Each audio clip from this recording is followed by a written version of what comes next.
Alright guys, this is our first opportunity to give you an update on how we're doing on the Studebaker. You saw us disassemble the front end the first day.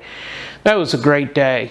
In the short amount of time that we worked on the car, we removed it from the bank barn, brought it down, cleaned it, pulled an engine out of a Roadster, pulled the transmission out of the Sunbird, put them in the car, got the thing fired up by jumping a battery which turned out to have its issues and a jump box, but the thing roared to life after having sat for 9 years, and it was music to my heart to hear this old machine come to life again. It's been a lot of years, and certainly something that I'm going to enjoy working with the family on and friends. Our focus on trying to take weight out of the car included taking a number of pieces out of the car. We removed 84 pounds worth of parts that won't be used in the new drag configuration, and the fiberglass front end that you see on the car right now took 138 pounds off the car. So we're definitely heading in the right direction. We were also getting some help from family members. Scotty worked on the doors. They have been gutted out, and we anticipate that we'll probably see about an 70 to 80 pound reduction just in internal door parts and glass. These cars were made with some heavy glass, and all the mechanical components of the cars back in the 50s were pretty heavy. So all told, we're hoping to get about 500 pounds out of the car. We're well on our way to eclipsing the 300 pound mark with the removal of a lot of pieces that won't be necessary.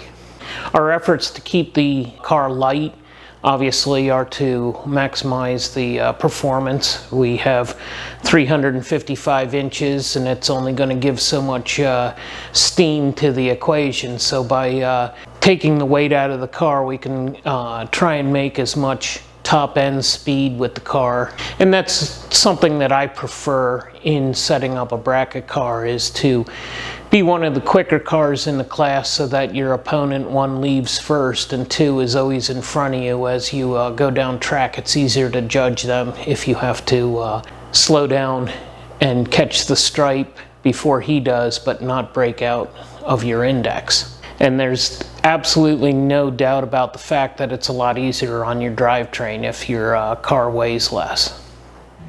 In an effort to save even more weight, we are going to replace our old quarter panels with the fiberglass panels that we have.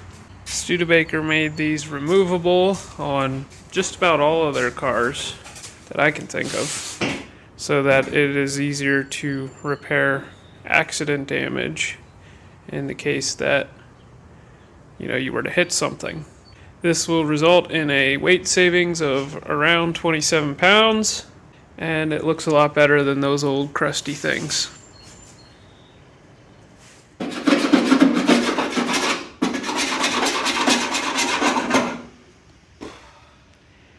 Scraping 60-year-old undercoating sucks.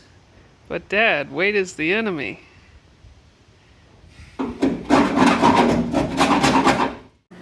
When this car was originally built for land speed racing, we did a front suspension conversion to a Ford Crown Victoria front suspension. The reason that this was done was in order to get to better suspension geometry and to be able to go over bumps at high speed and maintain stability. My dad made a lot of efforts to eliminate bump steer and really make the car stable at high speeds. Our original intent was to use the suspension that was already on the car and race it this year. The only alteration that we wanted to make to it was we wanted to raise it up in the front to make it look more like a vintage drag car. While we were doing this, unfortunately, one of our shocks broke. The shock separated from the internal piston, so we were faced with a decision. We could either buy another $200 shock, or we could do what my dad has been planning to do with this car for years, and that is a straight axle conversion. What's kind of funny is one of our friends joked with us, only you guys would use a broken shock to justify converting to a straight axle front suspension. The next clip you'll see is the completed straight axle conversion, and my dad's going to explain a little bit about why we do stuff the way that we do and give you a little history lesson. Good morning, guys. Calvin asked me to give you guys a quick update on the Studebaker, and I'm looking forward to sharing some of these things with you. We removed the brackets, the upper control arm from the Crown Vic, and the steering knuckle that we had used with the original A-arm, all put in place to lower the car as much as we could for when we land speed raced it. One of the things that we found as we were making changes to the car in order to prepare for the use as a bracket car was that the original shock that had been used on the right side had broken. We put it back together enough to keep it all intact and keep the oil in it, but the shaft had unscrewed from the piston, and the whole piston extension was loose. We were faced with a choice of repairing the shock and putting it back together and keeping the A-arms, or to do what I had originally planned for the car. And that was to put a straight axle in it. I had bought these brake parts to put on a straight axle to put in this car 5 years ago, and ultimately did not get to it. So many other things have come up with Calvin getting more involved in the LS and the Atlas projects that we did not get to this car until just recently, and you saw when we pulled it out of the barn.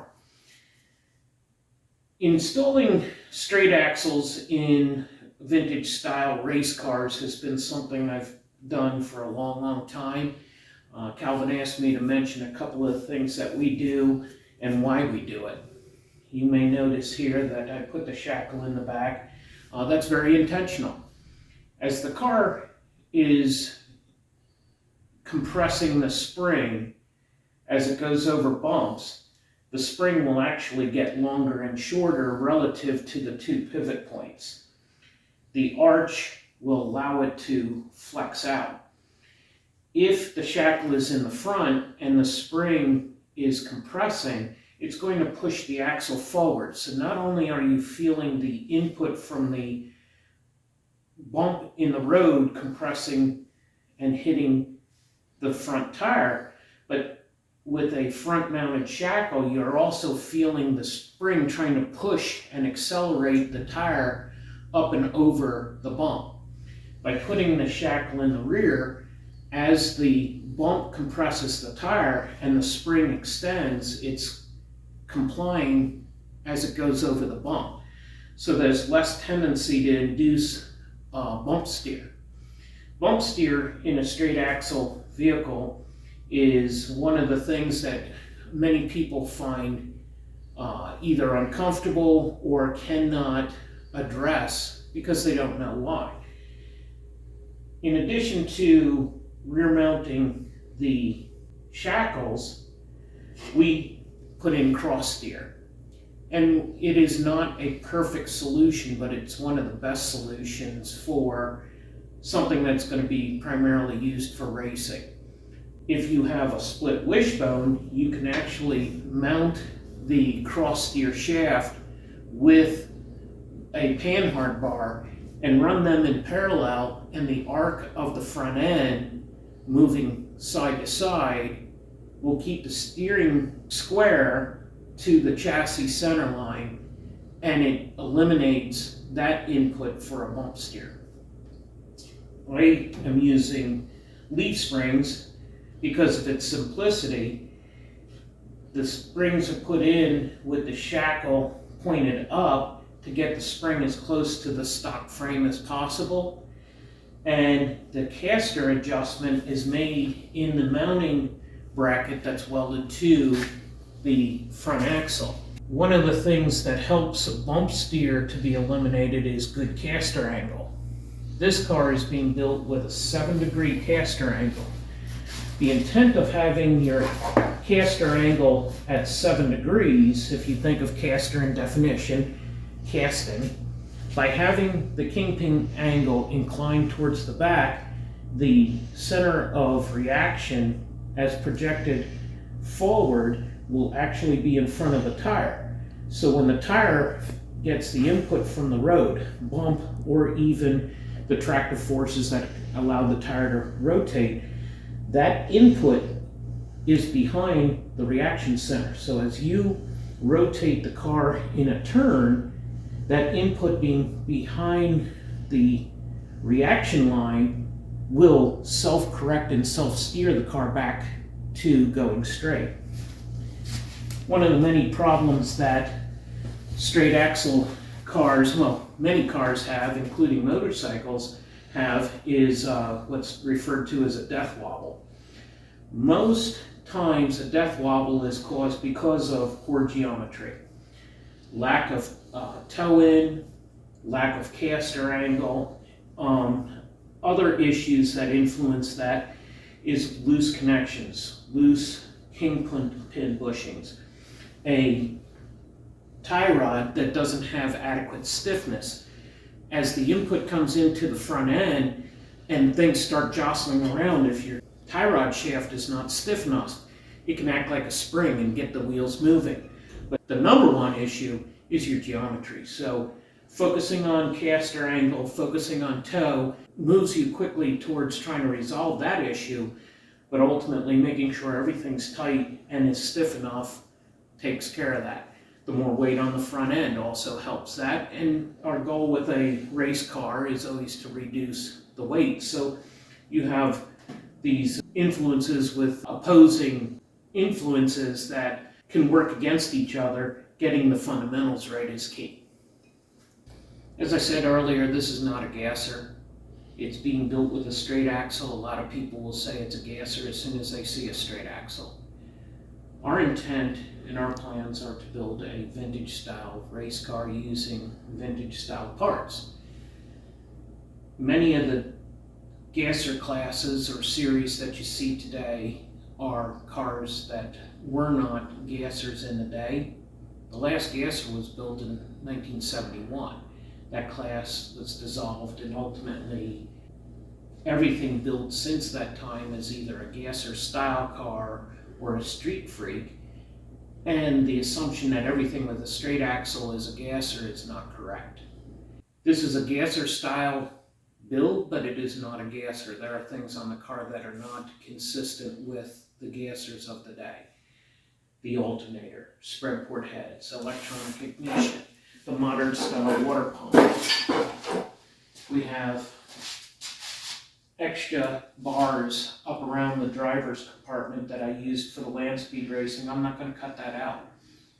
A lot of the new series that are out there for gassers don't discount any form of roll cage as long as the car is safe. They put that onus onto the builders of the car, but this is not a gasser. This is a gasser style car. The stock floor has been replaced. It's all sheet metal. There were various rules through the era that at later dates they were allowing that to be changed. There are some classes today that say it's got to be a metal floor. There's others that have no restriction at all. My biggest focus on our previous cars that were built to be much more consistent with the rules that were in place in the 60s include trying to maintain a stock frame from front to back. So we will add the pieces that have been cut out of this back into the frame so that the frame looks stock. As we continue the build on this car, one of the conversations that we've had a few times is the irony and the humor that we find in the parallels between the old gasser cars and the challenges that they had in their day with the no prep classes and those cars that you see today. Back in the 60s they had junk tires, and today they have junk surfaces to race on, but the challenge and the way that they're meeting that challenge and trying to compensate for those issues is very similar. Significant front end travel, raising the instant center of the car, putting a extreme amount of weight on the back end of the car. Those challenges that they face today with the junk surfaces are the same issues that they dealt with in the 60s with junk tires. Alright guys, that about wraps up today's video. One other clip that I wanted to show you was a clip from the Sloppy Mechanics radio show that we were recently on. In this clip, you're going to hear my dad talk about the history of the 54 Studebaker, how he found the car, and the original build for land speed racing. I thought it was appropriate to include with this video, and I hope you enjoy it. It has been. What story do you want to hear? It's over the 40-some years that I've been doing this. It's been a privilege to be able to meet and talk about putting the 54 together, how that all came together, getting the fenders and all the doors and stuff. Oh my goodness, that's a long story. Yeah. I'll try and shorten that one up. 2006, I was racing in Florida, and a fellow that was down there helping Grassroots run the event. At a later, after the event, they put out a post, trying to reach Andrew Nelson. And I'd not been on message boards before very much. So somebody reached out to me and said, "Hey, this guy's trying to get a hold of you. And don't you know he lives 7 miles from me?" And we, it just, what are the odds of that happening? We became fast friends, and we went to the Jalopy Showdown meet, and we come back and we're sitting at the picnic bench just talking before the end of the day, before he went home. And he said, "If you could build any car in the world, what would it be?" And I started laughing. And he's looking at me, and I'm thinking to myself, this guy's going to think I'm going to say Corvette or Mustang or Camaro, something cool. And so I spilled the beans. I said, well, if I built if the car that I wanted, it would be a 54 Studebaker. Yeah, what? Yeah, I've always wanted one of these. Well, what would you do with it? Well, I wanted one that white, red interior, 350 4-speed, 9-inch, and go land speed racing. And so fast forward a few months, I'm in front of a group of contractors presenting a pre-bid package to them. And I'm at the podium talking, and my phone starts ringing. Well, I reach into my pocket to try and see who's calling and to cancel the call. And don't you know, I answer. And my friend lets out this yelp, "Dude, I found your car." And I'm like, Tim, I can't talk right now. "Dude, I found your car." "Tim, I can't talk right now." I'm trying to pull this out of my pocket, hold my finger on the page where I'm at, and this crowd of contractors is just laughing hysterically as I'm trying to get off the phone. Well, sure enough, after a little bit of debate after the meeting when I called him back, it turned out to be the car that I was looking for, a 54 Studebaker. And I wanted this specific body style. Not only was it the car that I had been looking for, but it was white with red interior, original color coding. Fast forward to, I get to the point where I'm finally working on the car, and I'm on eBay, and I'm trying to find parts for it, and I finally find fenders and doors for the thing in Ohio. I win the auction, and at the same time that I'm making arrangements to try and go get them, my son, my oldest son, has always had, Calvin's my youngest son, has had a series of very serious health issues over the years, and he was in very difficult circumstances there, hospitalized. And as I shared earlier, the network that has developed from the Grassroots Motorsports has been tremendous. I reached out to one of our competitors who's based out of Ohio, and we get to talking about these fenders. And he said, "Well, just get an address and I'll go pick them up for you." And so I reached out to the guy who was selling them, told him what the circumstances are. I called back my friend Matt and I said, Matt, they're at this address. He's like, you got to be kidding. I'm going to be driving right past there on Sunday. So he picks him up and he takes him over to a guy's, Brian, that he had some kind of shop there in the Lakewood area. Well, one of my high school buddies is a truck driver, and he and I would catch up, not on a monthly basis, but every 2 weeks, 3 weeks, some inconsistent, but we always kept in contact. Well, we get to talking about what he's doing, what I'm doing, told him about Cameron and all that. And then at the end of the conversation, he says to me, and then I got these doggone loads going out there to Ohio. I said, oh, yeah, what part? And he says, Cleveland. I said, oh, yeah, what part? He said, Lakewood. I said, you got to be kidding. And so I told him about the fenders and the doors. We'll find out where they're at. It turns out he was making a delivery to the school across the street from where these fenders and doors had gotten hauled. So these guys grab the fenders and doors and they go running across the highway, load them up into my buddy's truck, and he brings them home. And through the course of going through the highs and lows of having a child with tremendous challenges with his health, we got to be in some very low moments, but I was able to start piecing the car together. And long story short, it kind of became a sense of tranquility and peace to get out of the chaos of real life of dealing with trying to take care of business at hand at home, and also the chaos of work and that kind of thing. And we got to a point where I wasn't going to be able to I had put an X on the calendar of what I wanted to do, and that was to go land speed racing with the car that April for the Hot Rod Magazine's Top Speed Challenge. And we got to the point where I just had no money, and I ended up in New Jersey.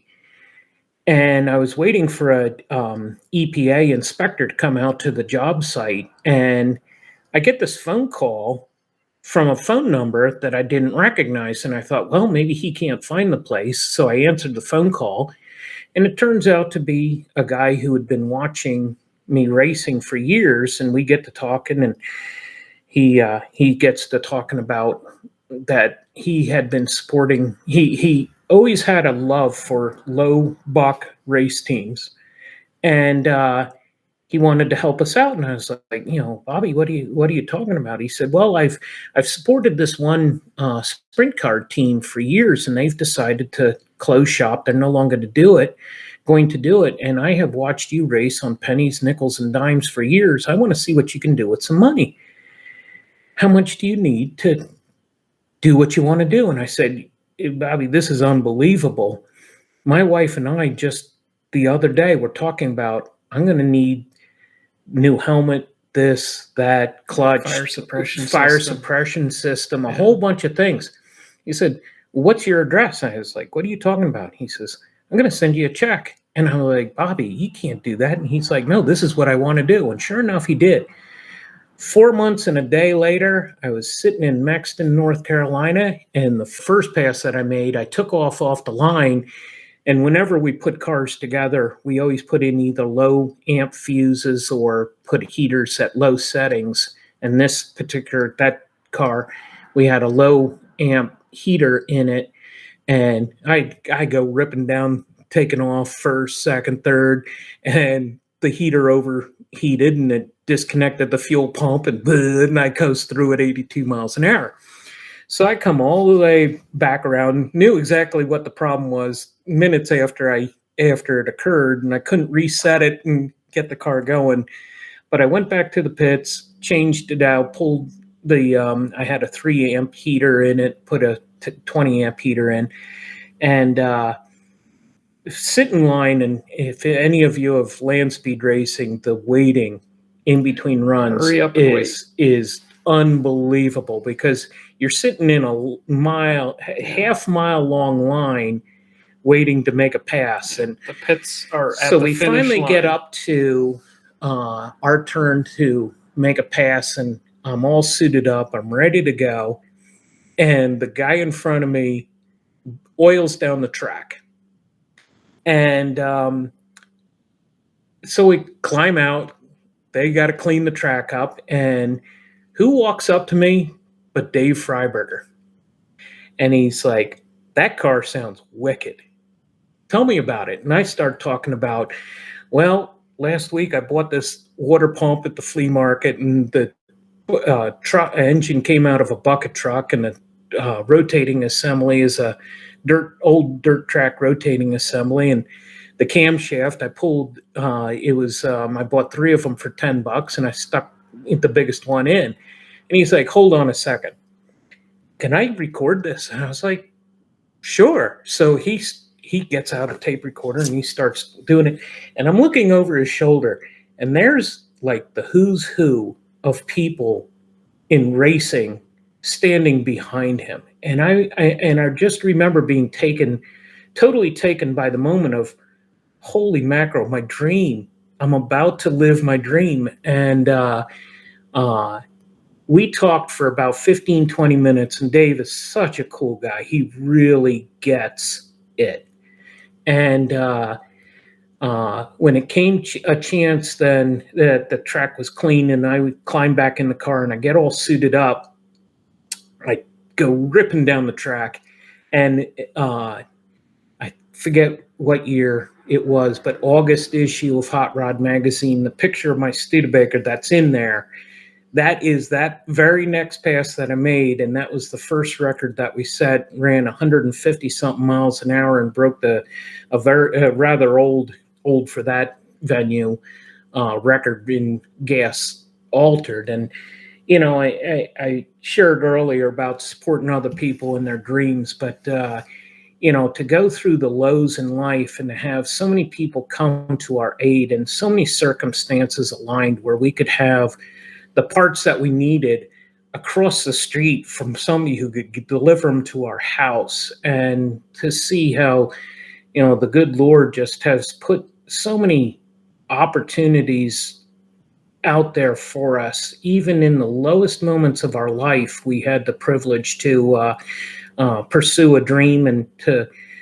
realize that dream. It's something that I love to ask people what their dreams are and what do they want to do, because I've actually had that privilege to have that experience in my life, to have that mountain in front of me scaled. Oh. So hope that didn't get too long-winded. Not any worse than me talking about something mad about a pair of shoes I'm wearing. At least you have meaning to what you're saying. If you enjoyed the clip, make sure that you head over to the Sloppy Mechanics YouTube channel, or you can find it on Spotify. Links are in the description. Make sure you go support Matt. We had a really good time on his podcast, and we would love to do it again sometime in the future. Make sure you like and subscribe, and we'll see you in the next one.